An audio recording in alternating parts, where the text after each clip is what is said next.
Сельская дворянская усадьба в России – явление в русской жизни особое. Это и культура, это и история.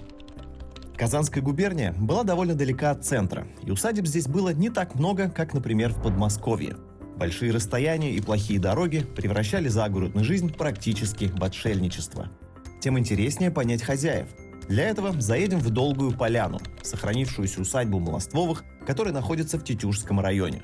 Хозяин ее – Владимир Германович, представитель большого старинного дворянского рода Молостовых.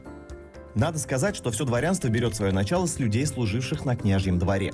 За верную службу им жаловали земли и крестьян в придачу. Со временем значимость дворян растет, они появляются в Боярской думе и влияют уже на дела не только военные, но и административные. К началу XVIII века почти 30% русских земель находятся в руках дворянства. Но быть одновременно и военным, и землевладельческим классом не получается, так как дворянские войска стали медлительны, что для армии точно не в плюс. Гайки затянул Петр I. Его замысел был таков – личная заслуга вместо родовитости. Теперь дворянин мог стать офицером только если был солдатом. В то же время любой офицер мог заслужить и стать дворянином. Жизнь дворян превратилась в службу без конца. И так было до 1785 года. В этот год императрица Екатерина ослабляет те самые гайки и выпускает жалованную грамоту дворянству, которая дает множество привилегий. Теперь уже никто не может их лишить ничего. Дворяне становятся элитой. Итак, вернемся к старинному дворянскому роду Молостовых. Происхождение рода имеет две версии – новгородскую и татарскую. Татарская за то, что род идет от Мурс времен Золотой Орды. Поэтому и полумесяц на гербе, и тюркские имена у основателей рода. По другой же версии, Молостовы владели землями в Великом Новгороде. Но, когда Новгород присоединили к княжеству Московскому, владельцам новгородских земель, как бы сейчас сказали, раздали альтернативные участки в Поволжье. Так или иначе, Молостовым за добрую службу были жалованы обширные поместья Казанской губернии, в Тетюшском уезде и, напротив, через Волгу, в Спасском. Кстати, родовое гнездо Молостовых было в Спасском районе в деревне Три озера. 220 лет здесь собиралась семья. Но, к сожалению, ни усадьбы, ни гнезда там не сохранилось. Молостовы были людьми известными в Казанской губернии. Они занимали престижные должности и всячески влияли на события. Один из Молостовых был женат на правнучке Александра Васильевича Суворова. Другие же дружили с Пушкиным, Жуковским и Далем. Говорят, Лев Толстой был очарован Зинаидой Молостовой, и именно ее образ он вложил в Наташу Ростову. Еще один представитель фамилии был попечителем Казанского учебного округа, в который входило более 10 тысяч учебных заведений. Итак, семья во всех поколениях была образованной и влиятельной. Но вернемся к хозяину Долгой Поляны. Владимир Германович относился к последнему дореволюционному поколению. Как и все дети семьи Молостовых, Владимир получил хорошее образование и, как все мальчики, отправился на военную службу. Такова традиция семьи. Но военная тема ему пришлась не по вкусу. Он предпочитал науку и искусство, 3 года пешком путешествовал по сирийской пустыне и к 40 годам мечтал о спокойной сельской жизни. Свою мечту он реализовал в Долгой Поляне. Здесь он строит дом в готическом стиле с электрическим светом и отоплением, горячей водой и ванной.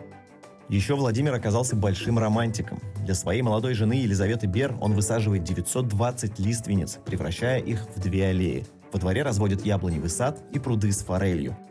Его красавица-жена Елизавета училась во Франции и Италии, изучала географию и историю, была членом Русского географического общества, сотрудницей местной метеорологической станции и как-то даже писала своему другу Льву Толстому: «Здесь я нашла тот покой, которого не знала прежде».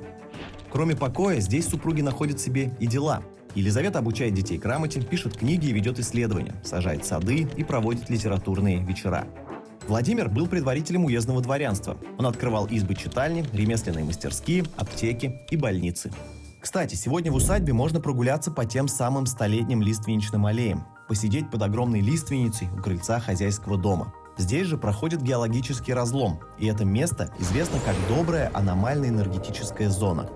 Местные расскажут еще и про целительные поляны, на которых останавливались ханы древних булгар и лечили свои раны, душевные и физические. Да, когда-то в этих местах были булгарские города, это примерно в IX веке. А потом в XVI Тетюши были краем московского государства. Тут стояла крепость и дозорная башня. Потом через 100 лет крепость переносят в Симбирск, А Тетюши постепенно становится богатым уездным городом с купцами и дворянами, ярмарками и фабриками. Но революция меняет сценарий, и Тетюши превращаются в тихую провинцию. Но не только историей богаты эти земли.